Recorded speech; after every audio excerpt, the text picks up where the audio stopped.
Chào cả nhà, hôm nay Hằng làm con gà quấy để cải thiện bữa ăn cuối tuần nhé.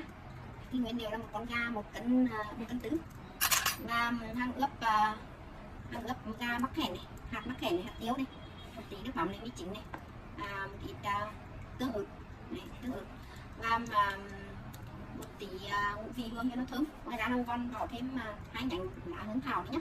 Và con gà đã được sâu vào cái thanh để nướng gà này, và cho vào nồi chiên của chén nhé.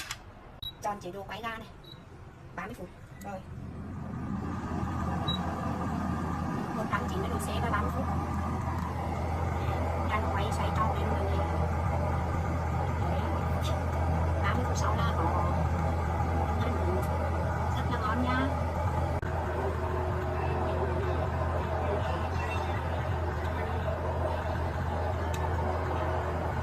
Được 10 phút,